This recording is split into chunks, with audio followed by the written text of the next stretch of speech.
మురికి కాలువలు చెత్త సాఫ్ చేసేది చూస్తున్నారంటే ఏ పాటో ఆ లీడర్ సాపే ఈ పని చేయిస్తున్నాడని మీకు ఈ పాటికే సమజయ్యి ఉంటది. మరిగా ముచ్చటేందంటే మైబాద్ మున్సిపాలిటీలా 36వ వార్డుకెంచి కౌన్సిలర్ గా పోటీ చేసిన ముత్యం వెంకన్న అనే అన్న ఎన్నికలయాల నన్ను గెలిపితే సొంత పైసలతోటి అభివృద్ధి పనులు చేస్తానని మాటిచ్చిందట. అన్నట్టుగానే కౌన్సిలర్ గా గెలిచిన 28 రోజులలోనే 14 లక్షల రూపాయలు సొంత పైసలు ఖర్చు పెట్టి మురికి కాల్వలు ఖాళీ జాగాలను మొత్తం శుభ్రం చేయించిండట. ఇక ఈ పని ముంగటేసుకున్న ఎంకన్నకు అక్కడోళ్ళంతా సన్మానం చేసింది ఇలా.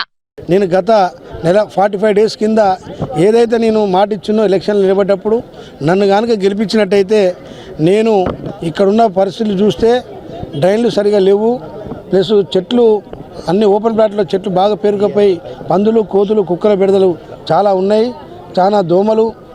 దాంతో ఇక్కడ ఉన్న జనం కాలనీ అఫీషియల్స్ అయినా కింద మాత్రం మొత్తం ఘోరంగా ఉన్నది. కాబట్టి దీన్ని నా సొంత డబ్బులతో చేస్తానని మాట ఇచ్చిన కాబట్టి అన్న మాట ప్రకారం గెలిచిన మొదటి రోజు నుంచే రంగంలోకి దిగి ఇప్పటి వరకు పని పూర్తి చేసినవంటే నిజంగా నువ్వు చాలా గ్రేట్ అన్నా.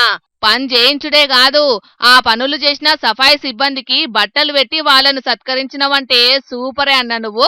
ఒడ్డు దాటేదాకా ఓడమల్లన్నా, ఒడ్డు దాటినాక బోడమల్లన్నా అనే మనుషులున్న ఈ జమానాల ఇచ్చిన మాటకు కట్టుబడి సొంత పైసలతోటి అభివృద్ధి పనులు చేసిన ఈ అన్నను మన జోర్దార్ తరపున కూడా తారీఫ్ చేస్తున్నాం. గెలవడానికి ఎన్నికలకు ముందు అడ్డగోలు హామీలిచ్చి గెలిచినాక కనీసం మాట జోలి తీయని లీడర్లు ఈ అన్నను చూసి సిగ్గు తెచ్చుకోవాలో. ఆ సొంటోళ్ళు ఈ అన్నను ఆదర్శంగా తీసుకొని ఇప్పటికైనా సొంత నిధులతోని కాకున్నా కనీసం సర్కార్ నిధులతోనైనా పనులు చేయాలి అనబట్టిండ్రు ఈ ముచ్చట తెలిసిన కొంతమంది జనాలు.